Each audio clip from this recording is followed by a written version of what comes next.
안녕하세요. 온세나무 나쌤입니다. 지난번 영상에서 서퍼르타 후기에 대해서 말씀드렸는데요.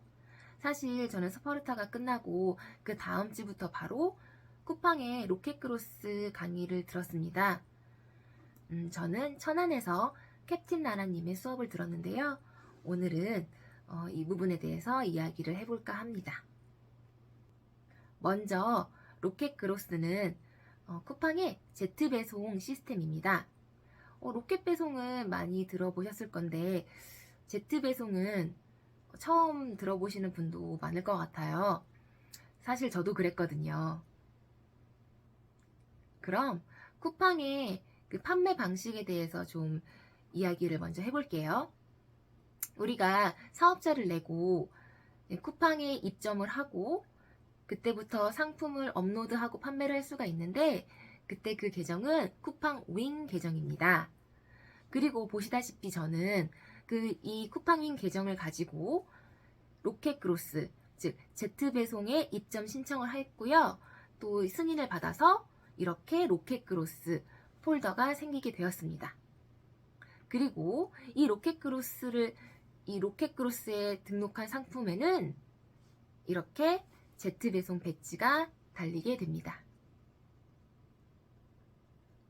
그럼 또 여기서 로켓 배송과 제트 배송의 차이는 뭐냐 하실 텐데요.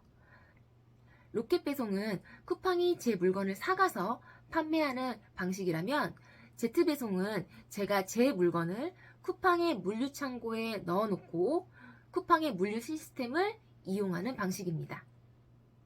네, 이렇게 쿠팡 첫 페이지를 보시면 로켓 배송이 달린 제품이 있고 제트 배송이 달린 제품이 있고 그리고 이렇게 아무것도 안 달린 제품은 바로 윙 계정으로 올린 제품입니다.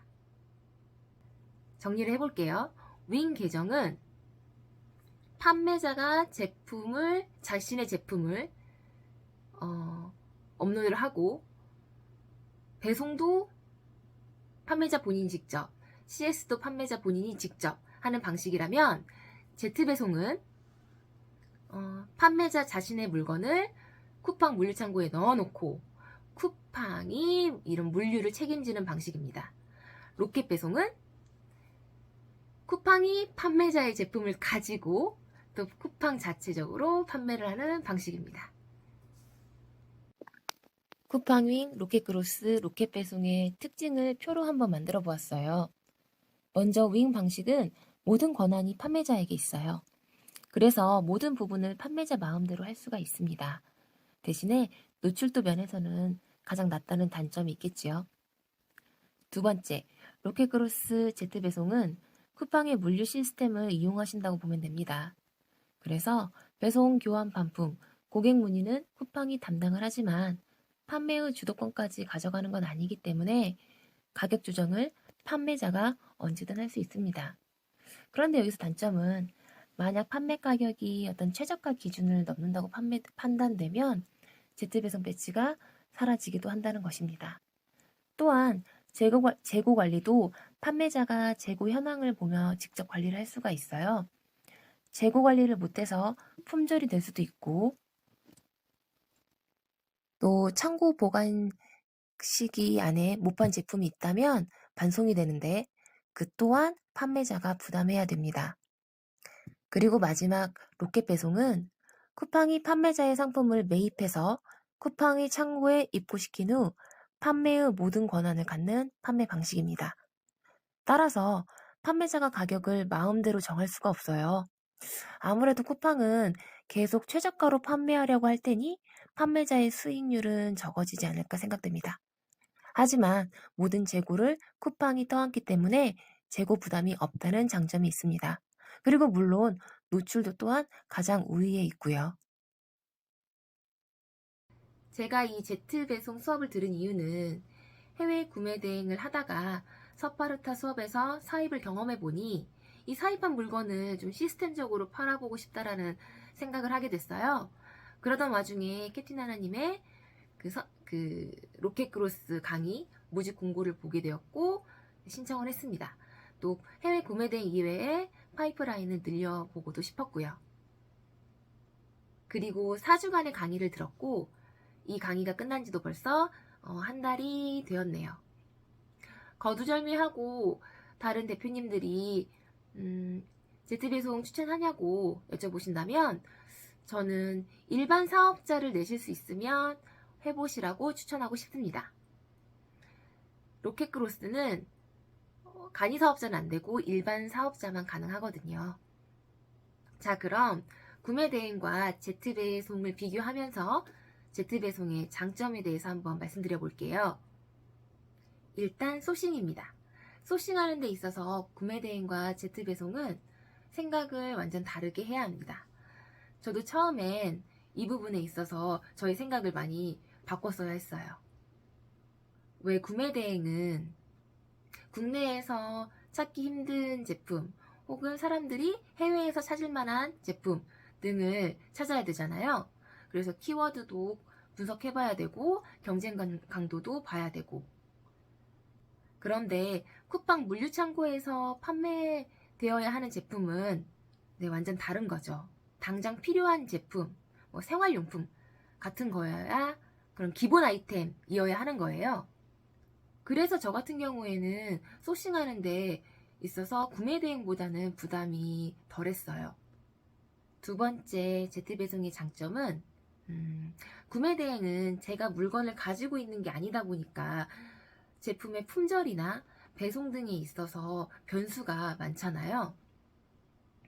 그런데 이 제트배송은 제가 쿠팡에 입고시킨 만큼의 그 수량 안에서 쿠팡이 배송까지 다 책임져 주기 때문에 예상치 못한 일들이 일어나지 않아요.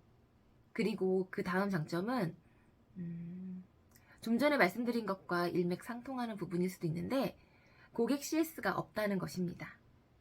구매 대행은 CS가 많잖아요. 저도 매일 고객 문의에 답글 달고 또 문자 보내고 또 오는 전화가 있으면 받고 이렇게 CS 하는데 저의 상당한 시간을 소비하고 있는데요. 쿠팡이 이 부분까지 컨트롤 해주기 때문에 고객 CS가 없습니다. 저는 이 부분이 가장 큰 장점인 것 같아요. 장점이 있으면 단점도 있겠죠. 구매 대행과 비교했을 때 단점이라 하면 아무래도 수익률인 것 같습니다. 쿠팡이 괜히 CS 해주고 배송해주는 거 아니겠죠. 그만큼 많은 수수료를 가져갑니다. 그럼 더 가격을 높게 책정해서 팔면 되지 않느냐 하실 텐데요. 지금 이제 시작하는 단계에서 비싼 제품을 사입해서 큰 마진을 붙여서 파는 게 좀 부담스럽더라고요. 그래서 저렴한 제품들 위주로 하다 보니 높은 가격 책정을 하는 것도 어렵고 왜 또 생활용품에 터무니없게 비싸게 가격을 매길 수도 없는 거고요. 아무래도 구매 대행 제품이 마진율이 크다 보니 비교가 되지 않을 수 없네요. 다음 단점은 당연히 제품을 구매해야 한다는 거겠죠. 미리 쿠팡 물류창고에 입고를 시켜서 판매를 해야 하기 때문에 얼마나 팔릴지 모르는 상태에서 제품을 구매해야 합니다. 그런데 이 부분은 크게 단점은 아닌 것 같아요. 쿠팡이 꼭 몇 개를 입고시켜라 그런 규정은 없거든요. 하나만 입고시켜도 돼요. 그래서 처음부터 너무 많은 양을 사입하시지 마시고 조금씩 입고시키면서 반응을 보면 될 것 같아요. 저 같은 경우에도 처음부터 중국에서 사입을 하지 않았고 국내 도매 사이트에서 소량만 주문을 해서 반응을 본 후에 꾸준히 잘 팔리는 제품들은 중국에서 사입을 하고 있습니다. 이렇게 하면 조금은 리스크를 줄일 수 있지 않을까요? 이렇듯 구매 대행과 제트배송은 서로 좀 보완적인 부분이 있는 것 같아요. 그래서 구매 대행은 또 구매 대행 나름대로 재밌고 또 제트배송은 또 제트배송 나름의 재미가 있는 것 같아요. 구매 대행은 제가 접해보지 못한 물건에 대해서 알아가는 재미가 있고, 또 크무비가 팔렸을 때 성취감이 큰 것 같습니다. 그리고 로켓크로스는 제가 선택한 제품이 팔린다는 그런 기쁨도 있고, 또 재고 현황을 볼 수가 있거든요. 네, 그 재고 현황의 숫자가 점점 적어지는 보는 그 재미도 있어요. 사실 서파르타에서 배운 내용들을 다 소화도 하기 전에 제트 배송을 시작해서 꽤 바쁜 날들을 보내고 있는데, 열심히 해서 더 좋은 내용 가지고 영상을 찍어보도록 노력하겠습니다. 좋아요, 구독도 눌러주시고, 또 궁금하신 점 있으시면 제가 아는 한 최대한 답변 드리도록 할게요. 네, 다음 영상에서 또 뵐게요.